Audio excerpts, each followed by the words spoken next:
Oh, I think it worked that time. Went live a second ago. I tried to go live a second ago and it said error. But I'm seeing comments pop up. Let me just make sure that we actually pop up here on the screen. Oh, I believe we are live. I'm seeing us. Okay. That's weird. You saw us before I did. Interesting. Anyway. Hello, everyone. Hi, everyone. It's TikTok. TikTok, time to rock. Yeah, TikTok. It's David Wood and the Apostate Prophet. And we are here to discuss recent events. How you doing, AP? I'm doing well. Quite stressed, quite busy about the whole issue yesterday that we all experienced, we all saw. Yeah, but I'm glad to be here so we can discuss all of that. Yeah, Robert and I were we were talking about our sort of initial reaction whenever there's breaking news of a terrorist attack, right? I mean, if it's, guy in a car plows through a bunch of people, you might be thinking, was this an accident? Was this a guy who had a heart attack at the wheel or something like this? But then you start thinking, well, in recent years, there have been lots of vehicular jihad attacks. But sometimes when you hear about a terrorist attack, I start to think, well, historically in recent years, the violent, bloody terrorist attack tend to be done in the name of Islam. But you do have other people who can carry out terrorist attacks. But then when you hear about a mosque being attacked, you still have to wait for more information to come in, because this could always be a Shia attacking a Sunnis or Sunnis attacking Shias. Most mosque attacks, as far as I know, are carried out by rival Islamic groups. So what were you thinking when you started to see the news? Well, I don't know. I was busy doing something completely different. I wasn't even on my phone. But as soon as I saw on Twitter trending that there has been an attack or a shooting in a church in New Zealand, I first thought, New Zealand? Yeah. That doesn't make sense. Yeah. And but at first, I don't know. I didn't really know what to think. I started getting into it, reading about what's really happening, who's responsible, how many people died, what happened to the shooter, and it didn't take very long for me to land on the live stream that the guy was doing, in which he was, filming himself shooting those people with a camera on his head or whatever it is. And I don't know. I would still advise everyone not to watch it at all. It is extremely disturbing. Extremely disturbing. Yep, I didn't watch it, and I have no plans to watch it. I've seen enough bloodshed in my life, so unless I have some good reason to, like if I were writing something on it or something like that. But so did you hear him say, like, subscribe to PewDiePie or something that he? Yeah, well, heard he does this thing. He gets out of. I didn't watch the entire video. I watched it like in parts, especially the one where he shoots people, which was the most disturbing. But at the beginning, he's in the car and he says, before getting out, subscribe to PewDiePie, which is a completely dumb thing to say of him. It's obvious why he does that. He wants to invoke the names of people that will bring him attention, and the whole PewDiePie versus T-Series thing that has been going on is kind of a thing to him, apparently, kind of a white against others thing apparently to him, which is why he also wants to mention that and show his support to PewDiePie, to someone who is an amazing human. I really like PewDiePie for what a great guy he is. He's a funny character and all, but he's genuinely a good person, and invoking his name in that moment was really a disgusting thing to do. And well, he seemed to be, like, in his manifesto and a lot of things, trolling a lot of people. Seems to be doing a lot of trolling, messing with people he acknowledges that he's basically trying to get everyone enraged against each other to try and speed up this whole breakdown and everyone turning against each other and turning violent. So it's actually sad that seems to be what's actually happening. Yeah. Well, the thing is, it was completely stupid how the people reacted to him trolling everyone about Candace Owens, for example. That's actually I didn't know that there was a manifesto until then. I saw, because I'm subscribed to you, so I saw your response to Candace Owens pop up, and then I clicked on what you were responding to, and then I saw that people were posting clips from screenshots of the manifesto that were mentioning her. Now, what did you think about that? Because you were actually critical of her response, the way she was responding. Well, I have a personal thing. But I have a personal thing. That aside, I don't like her. I don't like how she discusses things, what she represents, and all.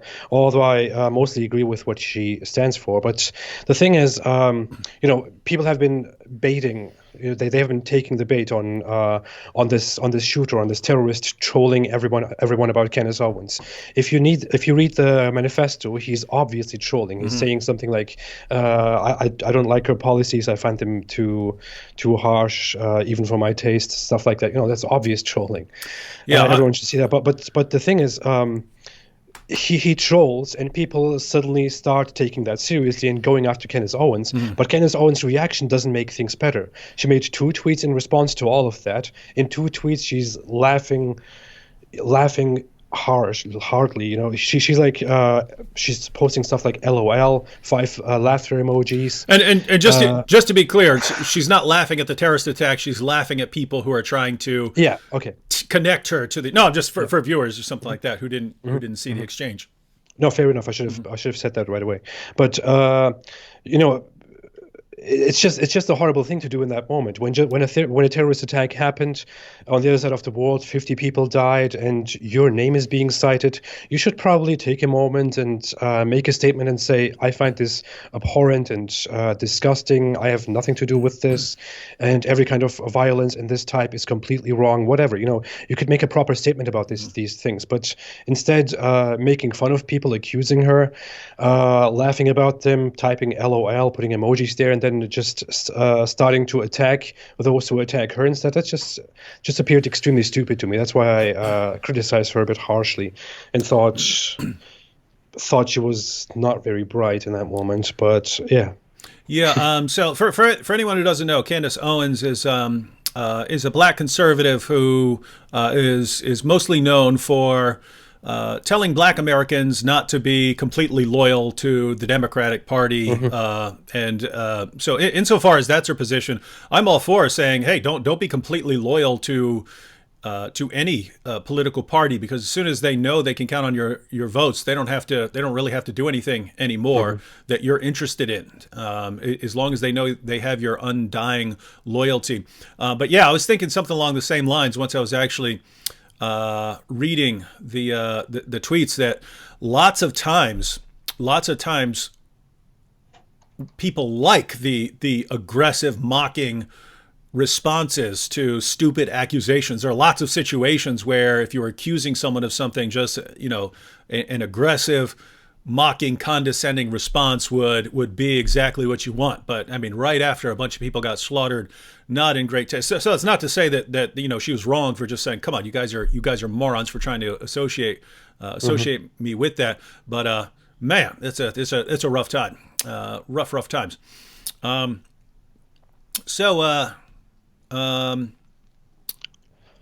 looking at comments here. We already have people saying we should be deplatformed. Which is weird, because I don't feel like laughing right now. I don't feel like laughing. You were just talking about the video, and this guy posted video of him killing tons of people, and here we have Ijaz Ahmed, time to kill this channel, talking about killing, and he's like, time to kill this channel. Now, I really want to go here on a rant about this thing. I mean, it's people have been saying so much stuff since yesterday, since the incident happened, about who is responsible for this. They have been blaming regular, normal critics of Islam. So many people have been mentioning me in tweets and saying, "Are you happy now?" and stuff like that. You have probably received the same thing. You have been receiving the same thing here with your in your conversation with Robert Spencer, and so many others. People are citing Ayan Hirsi Ali and whoever you can think of. But people have obviously not thought it through, and they have also never read the manifesto of this killer, of this murderer. It was a disgusting incident. It was a disgusting act. It is terrible. I have seen the video, and this guy is walking in there and shooting people relentlessly. He's shooting people who have already been shot at, who are laying on the ground and begging for their lives, and he's just giving them another bullet and walking away as if nothing is happening, which is disgusting. None of us regular critics of Islam have ever advocated this kind of violence, and we are opposing Islam because Islam is morally questionable, morally problematic, because it is violent, because it is a violent ideology and a very intolerant ideology. How does it make sense that we are linked to a person who responds to Muslims with this kind of sick, twisted, extreme violence?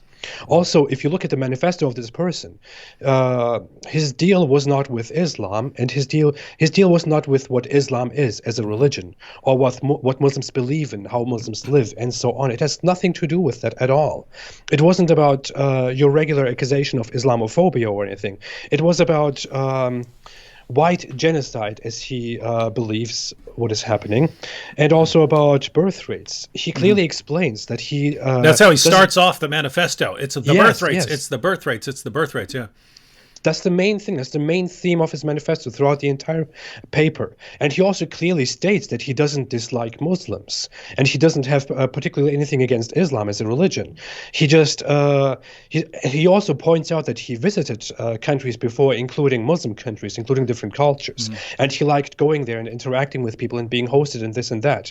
He explains that he targeted the Muslim community in his mosque because mostly because Muslims have the highest fertility rate around here, the highest fertility rate globally. And he thinks that such a high fertility rate causes a problem in terms of replacing the white population with a different population, in this case, the Muslim population. And he also says that he targeted especially the Muslim population because Muslims are the minority that we all talk the most about, and attacking Muslims would bring him the most attention. He also goes on afterward in how all kinds of immigrants are the target. Every kind of immigrant, every kind of non-European, non-white immigrant is the target. So this guy's a deal. He also calls himself clearly a racist. No one who criticizes Islam and stays by criticizing Islam calls himself a racist, because we are not racists. This guy calls himself a racist. It is very clear. There is a very clear distinction. This guy has nothing to do with the regular right-wing politics and people on the right wing. This person has nothing to do with regular conservative, with regular Christians. He also says that he's not a Christian. He says it's a complicated issue, and he will let us know once he knows, which is weird. While he has a pagan symbol on his manifesto, and his manifesto is also ended with "We will see each other in Valhalla," and he has also nothing to do with the regular critic of Islam, with a regular person who thinks that Islam is a terrible religion. And especially nothing to do with a former Muslim like me, who criticizes Islam because he left Islam at some point and thinks that it's a thing worth talking about. But people have been twisting this so much, and especially the Muslim community has been twisting this so much, we can't even talk properly about this anymore. Well, that was a good little rant there. Thank you. Yeah. Someone said it was a mosque, not a church. Yeah, we know it was a mosque. I think the location was Christchurch. Yeah. That's the city name. The city name is Christchurch. So when we say to the attack in Christchurch, we know it's an attack on a mosque, but that's the city where the attack occurred. All right, we'll go ahead and start looking at some comments here. Now, trying to scroll down. That was a lot of comments really fast. Oh, we have 1,100 people in here. No wonder. Oh. All right. Thanks everyone for coming. Yeah, I'm trying to scroll past the hellos and stuff like that. Oh, we got Abdullah Samir in here. Oh, you have a live stream with him too. Yeah. He says David Wood has the strength of 30 men doing 3 live streams in a row. Abdullah. Well, when I do a live stream with Sam, I just end up doing like 3-hour live streams. So then if you separate them and then it's 3-hour-long live streams, well, it's not terribly bad. Actually got an interesting one here from an atheist. So Nick Burke says, "Gentlemen, I, an atheist, have no love for Islam. But what do you think about sharing a minute of silence with us in memory for the innocents targeted in this attack?" Is everyone cool with that? Because I'm absolutely, I think Sure, that's a fine idea. sure, So, all sure. right, everyone, we're gonna have a minute of silence here. If you're Christian or you believe in God, this would be a good time to pray. If not, it's you can remember the victims and so on. So, we'll go ahead and take a minute of silence here.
All right.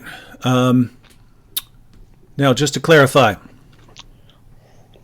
AP, Yeah, are you a white supremacist? sometimes. No, I'm not. I'm clearly not. No, no. All right. So you are not. Have you ever been a white supremacist? No, I was interested in some very far right ideas in the past at some point, but I have never been a white supremacist. Are you a white nationalist? And for everyone who doesn't understand, white supremacist would be someone who believes that whites are superior to non-whites and have to be in that position. A white nationalist is just someone who believes like that white people need their own homeland separate from other people to keep everyone and sort of separate so that you don't dilute the different ethnicities. So, are you a white nationalist? No, I am not. As far as Islam is concerned, do you advocate killing Muslims? No, I don't. I Not have not never done so. not ever. Like, what if someone was like coming to blow you up or something like that? Well, that's different. Okay, in that situation, but not anyone who's not doing that. No, especially not anyone who is uninvolved. You never know. We're talking about innocent people here in this case, just people who this guy found randomly inside a mosque. People who just went there to pray. There are people among them who have probably been forever Muslims without ever thinking about it, who have probably never been involved in any social political thought process in any situation like that, who never thought these things through, who never had any position on anything like that. Just innocent people who grew up with this religion, who have been believing in this religion and who have been practicing it, and who were just looking for peace on that day. I might be so much against Islam, but I can't deny that many Muslims, when they go to the mosques, just like many people of other religions, are just looking for recognition from their God that they believe in, and looking for peace and forgiveness. As an atheist, by now I can still respect that. Yeah, and just to clarify for everyone, my view is when I talk about Islam being a bad and oppressive ideology, I view most Muslims as kind of like victimized by that ideology. So I don't look at a Muslim like even it's kind of rough because even if we're talking about ISIS, now I don't believe that you should show much mercy to ISIS jihadis who are coming to kill you. But it's always in my mind. I'm always think about what kind of upbringing and what kind of brainwashing occurred in this person's life throughout his life. Now, to be clear, you could always have a psychopath who was just born violent and stuff, and he goes out and decides to join the movement. But you do have people like the teenage girls who are running out to join it. I mean, what kind of manipulation and indoctrination did these kinds of girls and young people go through, either from their friends or from family or from their leaders? What type of indoctrination did they go through to make them convinced that the best thing they can do in life is go join a massive terrorist organization? So it's always in my mind. So even in that, even in that, in those situations, it's not, oh, you horrible, evil person. It can be, but it can also be, wow, you are someone who's been manipulated all your life, and you don't see how bad you don't see what this ideology has done to you. And so, yeah, so as far as us criticizing Islam, this is not about, oh, we hate all people or something like that. In fact, I wanted to point this out, AP, and I'm sure this will come up again. When we hear from Muslims, right? When we hear from Muslims, because I hear this over and over again, right? That by criticizing Islam, it's people like us who produce attacks like these. And if you think about the assumption there, right? Because I mean, that idea is totally insane to me. I mean, I spent years doing philosophy and teaching philosophy, and all philosophers do is criticize ideologies. That's pretty much all you do, right? You come up with your argument and you send it out to other people specifically with the goal of, hey, find any flaws in my position here. Shoot it full of holes if you can, because I want to know where the weaknesses are.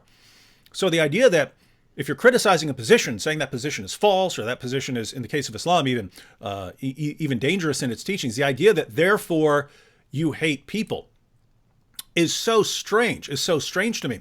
But I think what underlies this, as far as the Muslim response is, in Islam, if you say, oh, you've got an opposing ideology, that is a call for violence on you, right? I mean, if in Islam, if I say, oh, you reject Muhammad, or you've left Islam, well, the mentality is, as far as the ideology is concerned, you can have individual Muslims who have different positions, but as far as the ideology is concerned, if you've got a different ideology, that is a call to go out and fight, because that's the position in Islam. And I think they attribute that to us. In other words, in Islam, yes, if you're a pagan, I have to go out and fight you. Therefore, when you're criticizing my ideology and calling it false, you're saying that people need to come and attack me. And, oh, look at this guy, he went out and attacked us. You see, that's your fault for criticizing my ideology. You know, the thing is, I don't even think it's that sophisticated for most people who propose that we are somehow responsible for, for these attacks because we are criticizing Islam. I think people are just acting very emotionally and very childishly to these situations. We are here. We are supposed to criticize. We are supposed to talk about an ideology, about a religion that has its flaws. It has that has very clear scripture in which so many things are proposed that are unthinkable, that go to such extents if they were implemented or proposed anywhere in the West today by a legal party. We would all come together and condemn that and make that impossible for them. So of course we will gather here, especially with our values of individualism and freedom and human rights and liberties. Of course we will come together and criticize Islam, which is an ideology that proposes things like death for apostasy, or death for your appearance, or your sexual behavior, or your sexual choices, or your religious choices, and your words, everything, whatever. It's a religion that basically punishes thought and behavior and words with death. Of course, we will be sitting here and criticizing that. We would just as well be criticizing Nazism if it was just as big as a problem. That doesn't mean we ever advocate the killing of people who find themselves under the umbrella of Islam and somehow believe in some form of Islam, who are mainstream Muslims or even fundamentalist Muslims or other Muslims, less religious, moderate Muslims, whatever they are. We have never been advocating the killing of those people. And I really need to say this. I see people here in our audience, elsewhere. I've seen people on Twitter, people who have supported me before. Or I see also Muslims come here. And the two things they say is, people who are against the Muslims say something like, "Oh, you shouldn't feel bad about all of this. This is what's bound to happen. I have nothing against the killing of Muslims," and so on. You know, very, very despicable stuff. On the other side, a Muslim comes and says, "Well, AP David Wood, you actually don't feel bad about this at all because Yeah, let me we let me all." let me post one right here that's right in front of me here. He says, "You people are very happy today." So he's saying we're happy. Yeah, We're happy about yeah. the killing of people in the mosque. Yeah, go ahead, continue. Yeah, yeah, and other people like that come and think that we are totally happy inside, and we are just pretending not to be, because that somehow benefits us for some reason. I don't know, but I really want to say to those people, if you really, to the Muslim, I want to say, if you really come in this moment and accuse us, who engage in reasonable talks with you, while your religion orders the killing of me and David Wood for his criticism, for example, is there really any point in having any further discussion if the first thing you can do is to come and accuse us of being dishonest and murderous and whatever? Is this really how this conversation is supposed to go? Because this is really not what this is about. We are criticizing Islam because we obviously see moral problems within Islam. If you agree with them or disagree with them, that's a different issue. You might disagree with them and think that we are talking nonsense. That's fine. We can agree to disagree, or we can fight about that forever. But going to such levels and accusing each other of being happy about the killing of Muslims, that's just the same thing as me saying that you are happy when a terrorist attack happens. That's just the same as me saying that, which I never said and will never say, that if a terrorist attack happens in the middle of London, it's also your fault as a Muslim, or it's also the entire Muslim world's fault. That's the exact same thing. And I never did that. So it's very inappropriate, to say the least, that a Muslim comes and says such things to us. It's also a very wrong way to go. I'm not offended about that, but it's just stupid and childish. We don't do that. To the other person who comes and says that we shouldn't feel bad about this, and that there was nothing wrong with killing Muslims, and that this was bound to happen, and it will keep happening, and so on. I want to say this is really not the way to go. You know, I have a very big problem in fundamentalist Muslims thinking that it is Allah's order to fight the non-believers, to enslave the non-believers, and not to enslave the Muslim, for example, or to kill the apostate, or to punish the blasphemer, whatever. Because one thing that I always say, that I always raise as an objection when fundamentalist Muslims say stuff like that, is how can you really expect people to come closer to your religion and understand your religion when you directly believe in pushing them away and punishing them and being hostile against them? And I just want to reflect here for a second and say, if we have a problem here with Islam, and we want to convince people that there is a problem with Islam, and we want to convince Muslims that there is a problem with Islam, how can we expect that to be in any way successful while we are going around vilifying every single Muslim who has never been involved in anything bad at all? If we are going to applaud the killing of Muslims, if we're going to just laugh about this incident or ignore this incident altogether, that's just not the way to go. Yeah, and the issue of consistency that you brought up is huge. So I hope the Muslims who are saying we must be happy actually paid attention there, because as AP pointed out, you saying, "Oh, you're happy because a bunch of Muslims got killed." That would be the same as us saying after every terrorist attack, and they happen regularly, right? Where Muslims kill a bunch of people in India or the Middle East or Africa or Europe or something like that. That would be just like us saying after every terrorist attack, running out to Muslims and saying, "You must really be happy now. You must really like that. You must like it that all those people got killed." But we don't do that, right? We understand that there are lots of Muslims who don't approve of violence. That's why we go after the ideology and the things your prophet said, rather than individuals who can often believe all kinds of things and reinterpret text and so on. But notice that that's exactly what you guys do, right? What you would condemn us for it, right? If after a terrorist attack we ran to you and said, "See, that's what you like. You like these terrorist attacks," you would say, "What an awful, horrible person you are for saying that sort of thing." And yet, exactly how Muslims have been coming to me all day, right? That's all. This has been happening all day long. So yeah, just think about that. And the other issue of consistency that might want your comments here on. Think about the hypocrisy here, right? So this is another issue of consistency.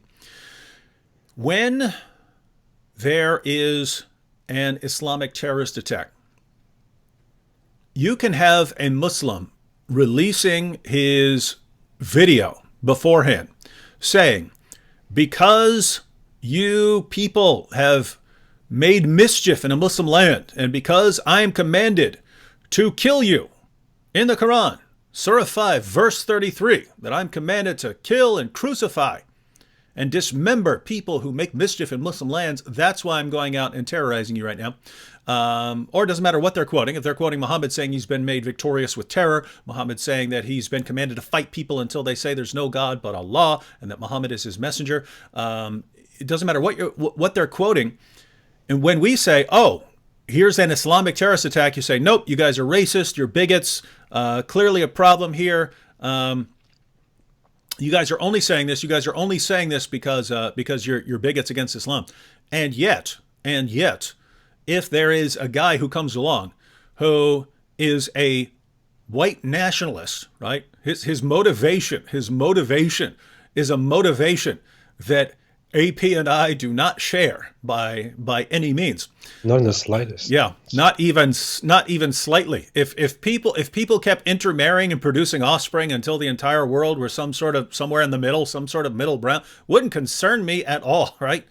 The amount of melanin in your skin is one of the least concerns in that I would ever have to deal with.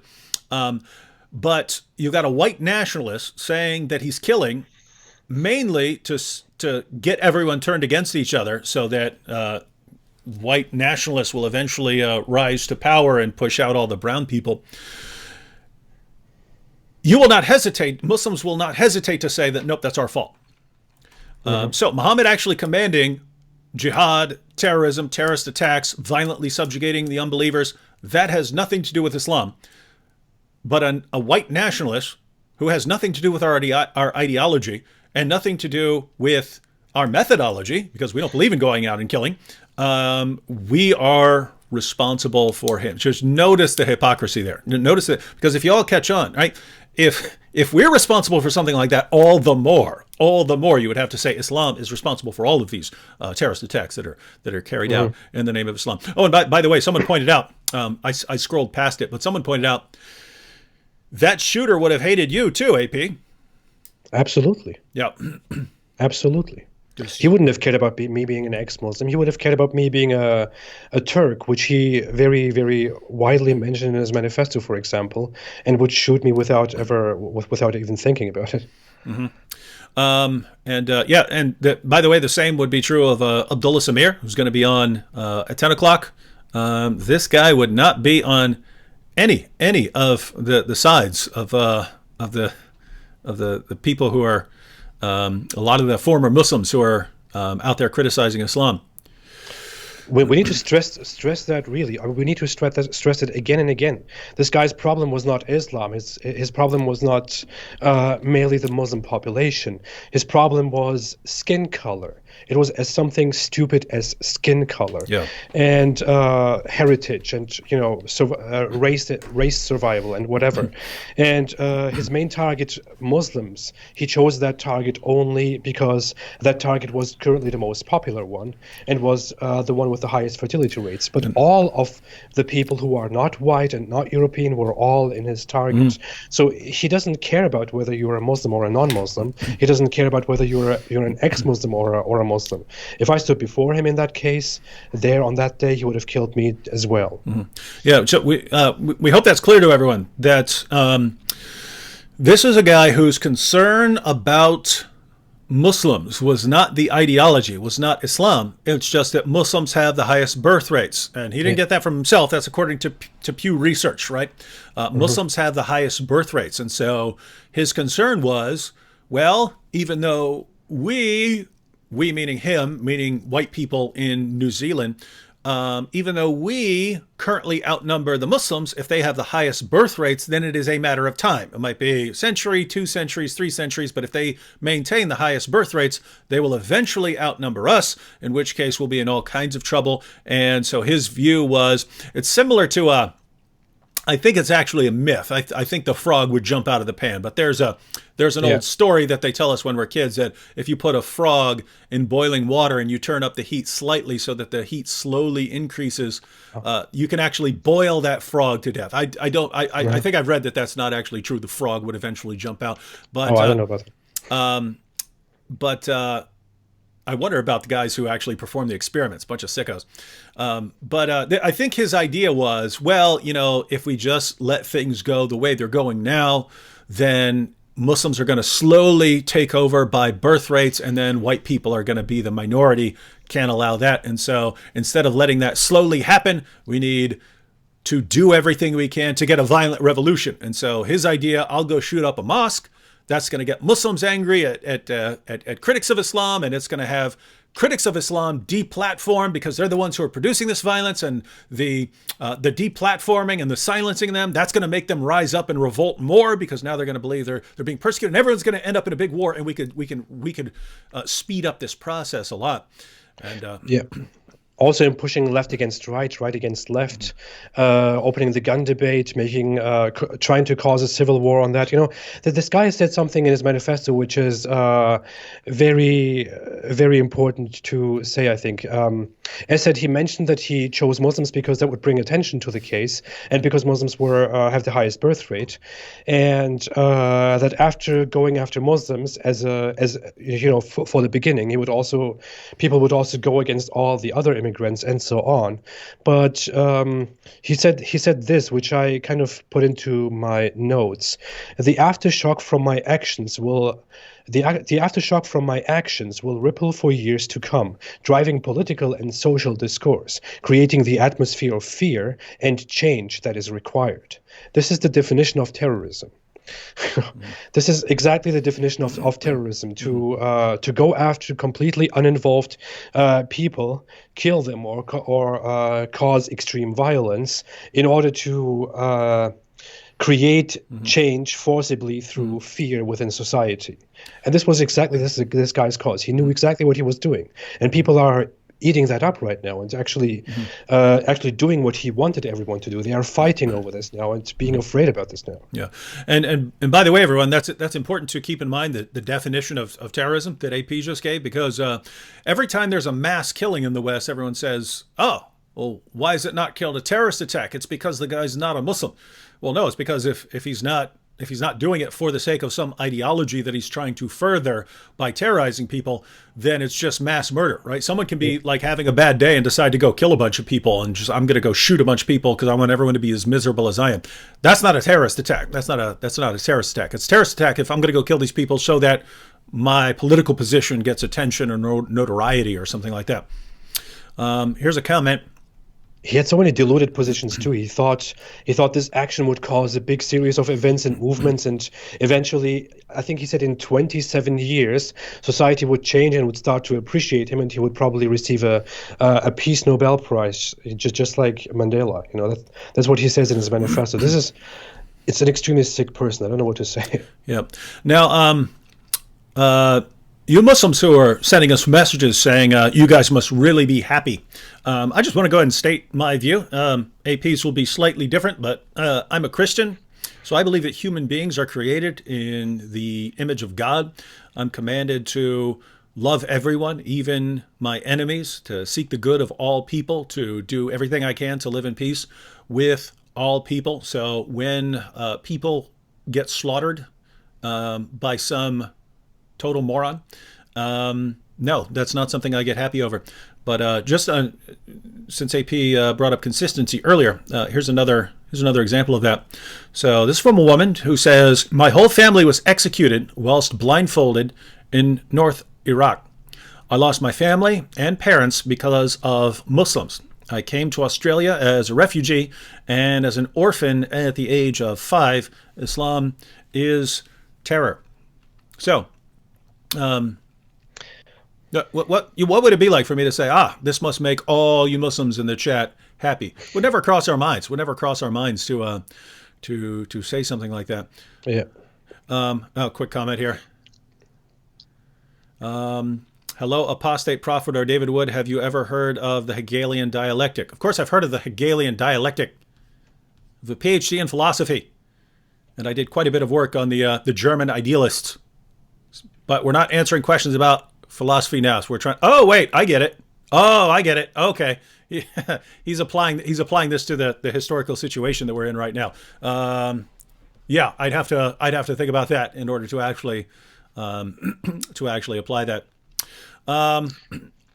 AP, we want to get to some more questions, but we were gonna end this live stream at 9 o'clock, so we got about 19 minutes left. But before we take comments, one thing I wanted to make sure that you addressed is what do you think the solution is? Because a lot of people really think, if you're criticizing Islam, then you must be for killing Muslims and all kinds of things. And that's clearly not our position. But a lot of people think that because you're saying Islam is a threat. You're saying it promotes jihad. So obviously you're saying it's a danger. What are you saying? What are you saying should be done in response to this? So what would be your position as far as dealing with Islam and the global threat of terrorism and things like that? Well, the thing is, it's definitely not violence. We can talk about whatever that should be. What I'm doing is only. That's the thing about me. That's the thing about my YouTube channel, for example. I criticize Islam and I point out every week so often about I point out every week how bad Islam is, about how it has so many problematic rulings, how it causes so many problems around the world, and I'm still going to keep saying that no matter what happens.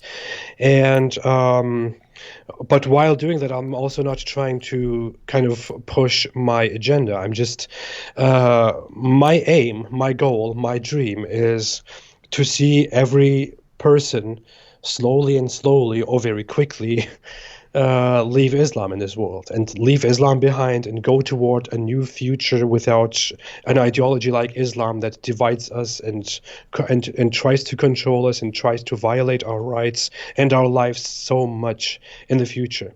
That's my only issue. I don't think there is an immediate solution that we could propose. I think immediate solutions within society, within politics, can always be discussed depending on situation, for whatever is pragmatic. Whether it comes to the hijab in society or the Quran in society. Practicing Islam in society, mosques in society, Islamic centers, and so on. But I don't think I can propose an immediate solution. The only thing I always say is, as a prophet, I predict that Islam will end within the next 200 years, and I just want to help make that happen much, much quicker, and want to inform people around the world about what Islam is, about the flaws within Islam, about the moral problems within Islam, because I have sympathy for humanity, for humankind, for people in general. I don't despise anyone, and I don't despise Muslims either, and I don't want to see them killed, because that won't make anything better. That will just shut down and make worse the entire dialogue that we are trying to build here.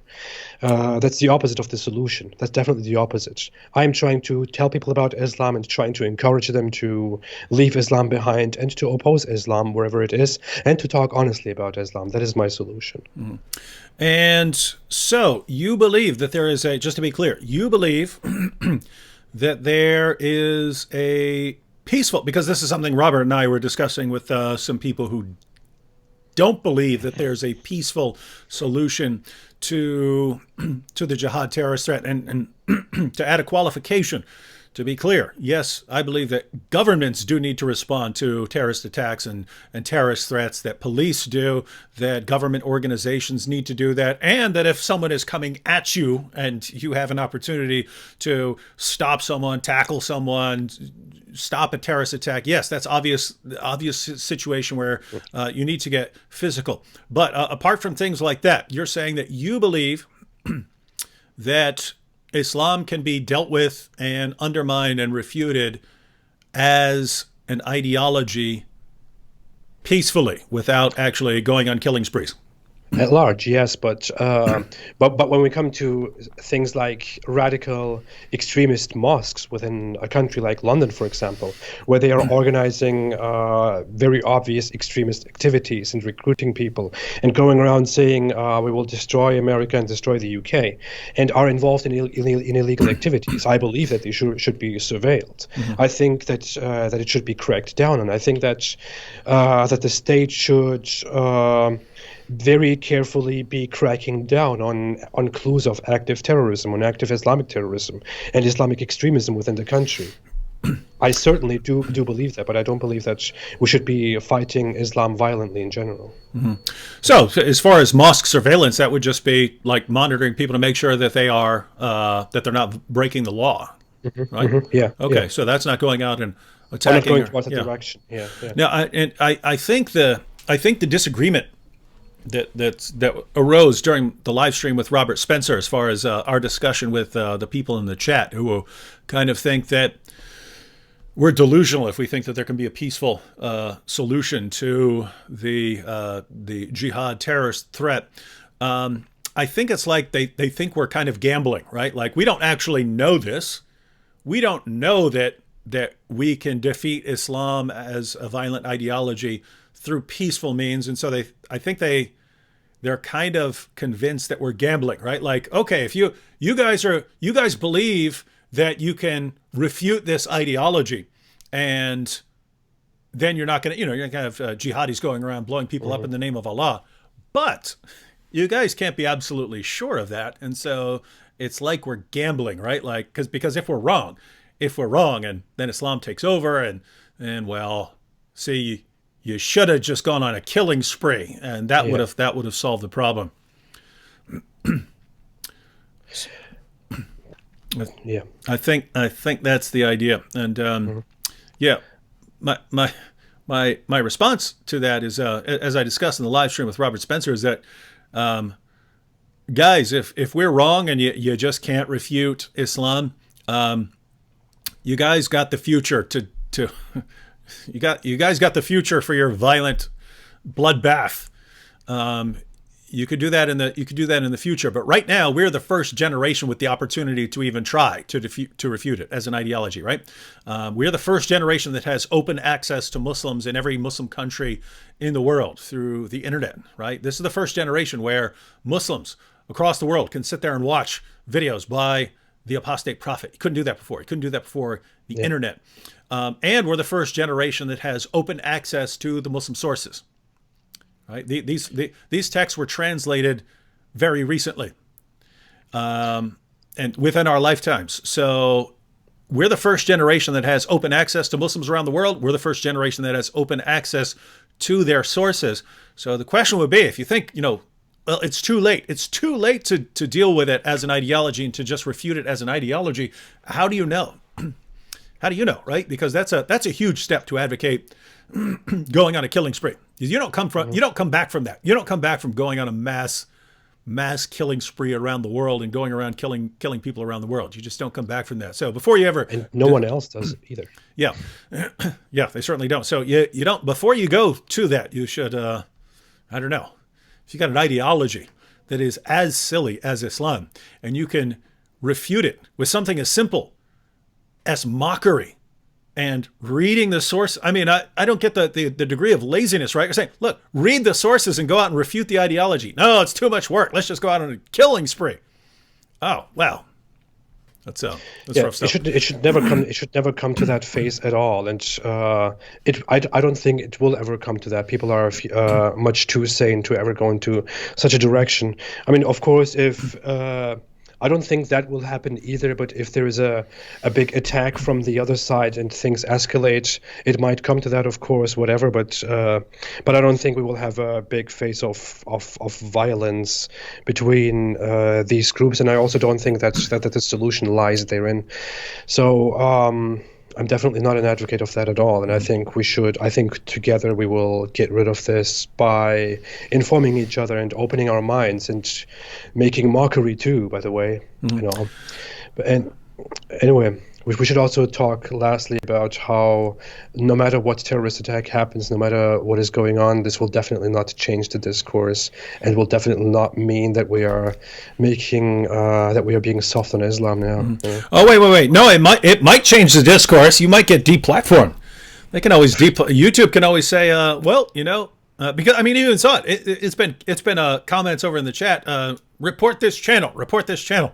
Report this channel for what? For criticizing Islam. Okay. Do we need to report Muslim channels for advocating the Quran, which calls for the violent subjugation of the entire world? No. You don't report those channels. Just report this channel that advocates peacefully criticizing Islam as an ideology. Yeah, check that. I put this up on the screen. Apostate Prophet, are you for self-defense? I think we already addressed that, but yeah, just because of course, yeah, completely. All right, you could go ahead, AP. Well, I don't know. I think we are almost at the end. I want to say we talked. I meant a little more on that. That it's not going to stop the discourse. Oh yeah, I wanted to hear more on that because that's a huge issue. No, that's what I want to come to. Definitely. We've been talking so much about how the nature of this terrorist attack, what is happening, the responses, what we think about it, and so on. How brutal it was. I found it extremely disturbing, extremely brutal. I really felt horrible after watching that, after getting the news and all. And for the moment, I didn't even want to talk about the bad sides of Islam and problems within the Muslim community.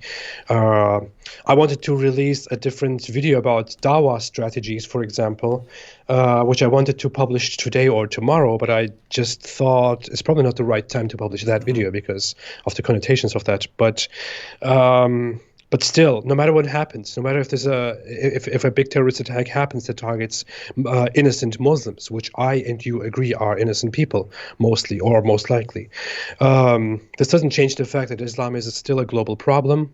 Islamic terrorism is still a global problem. Islamic terrorism still appears here and there in very horrible forms and is fueled very often by Islamic clerics, by the fundamental scripture of Islam, by the Hadith and the Quran, and we can directly point at places in the scripture to tell everyone where that comes from, and we do that very often, you and I.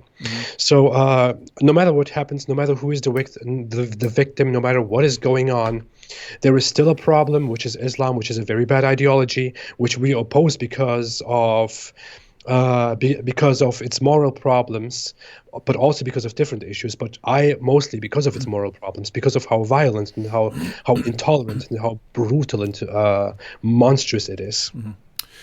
And a terrorist attack which is just as unthinkable, just as brutal, just as terrible, won't just erase this one problem that we have. So I will keep saying, as long as this problem exists, which makes lives horrible, especially the lives of Muslims who suffer from this ideology, just like I suffered, I will still keep telling them to stay away from Islam. Yeah, and I agree. But I had a similar reaction in that I had two brutal videos coming out this weekend. One is the Jihadi Klansman video, where making a video about the Ku Klux Klan converting to Islam because they find out that it's a white prophet with black slaves who hated Jews. That one, and another one, which is an R. Kelly.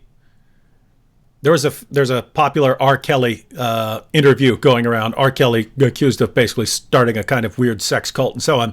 But we're having an R. Kelly / Muhammad interview where the BBC interviewer gladly condemns R. Kelly for him starting his religion around his sexual urges, but praises and honors Muhammad for doing the exact same thing. So we're gonna do that, but yeah, I'm probably going to hold off for a couple days and post those same time next week, but they're still going to be posted. So yeah, this doesn't get to stop.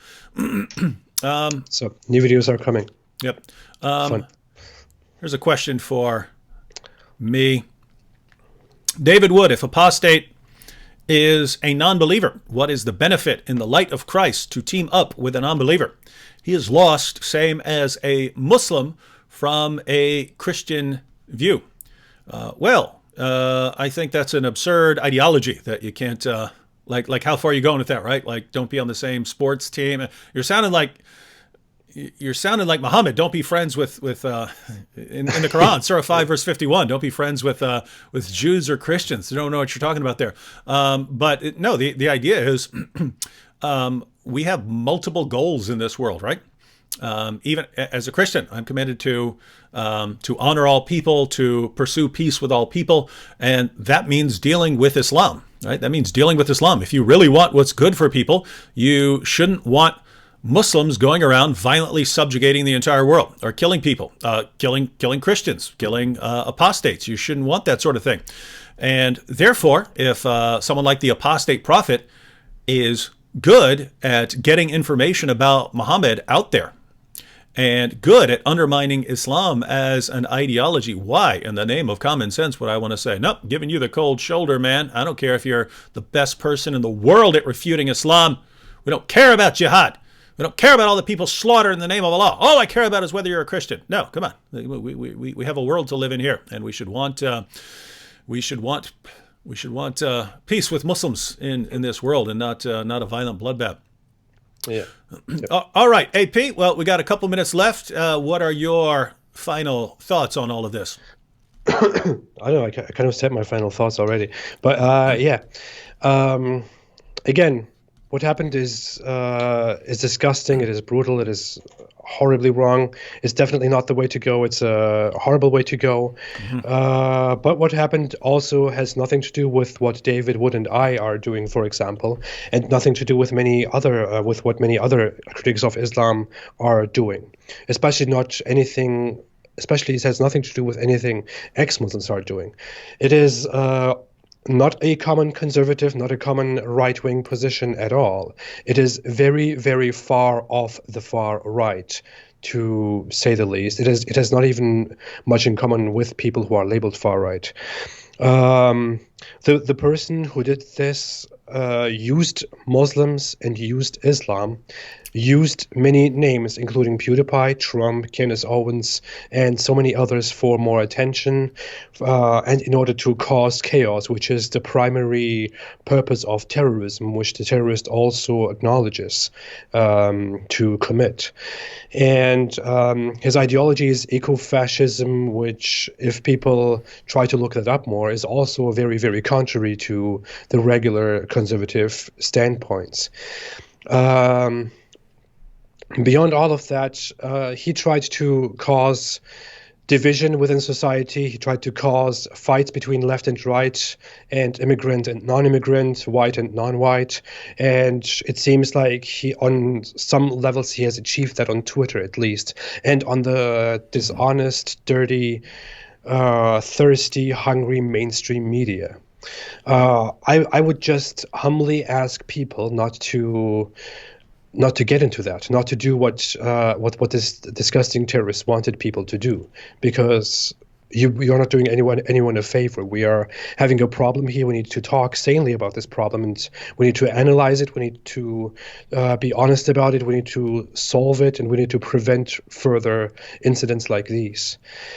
Besides that, this is also not a reason to say that that people like him are the only violent ones in the world. There are so many other violent ones, including people who do this in the name of certain religions that we have also seen very, very often over the last centuries. And don't accuse us, don't accuse anyone, deal with the problem, and stay away from Islam. Yeah, absolutely. And so everyone, as AP pointed out, this man's goal, his agenda, his motivation for the attack was to divide people, get everyone set against each other, have everyone attacking each other. Don't fall for that. Don't fall for that. If you see people who are attacking other groups, then just make sure that you point out, hey, you're doing exactly what this guy wanted right now. And instead of attacking everyone else, we should be looking into various ideologies and what leads to these kinds of attacks so that we can deal with them. So thanks to AP for joining me now. Thanks to everyone who joined us in the chat. Still have 1,300 people who are live. For those of you who Want more? I'm going to be live once again at 10 o'clock p.m., this time with Abdullah Samir. By the way, when we agreed to have a live chat yesterday, I didn't know you would have such an Islamophobic person like Abdullah Samir on here. Yeah. You wouldn't have joined. You wouldn't have been on if you'd known that. Yeah. He's too extreme for me. But way too extreme. Yeah, way too extreme. But still, shout out to Abdullah Samir. Yeah. Thanks for having me, David. Thanks, everyone. All right. See everyone in an hour. Stay away from Islam.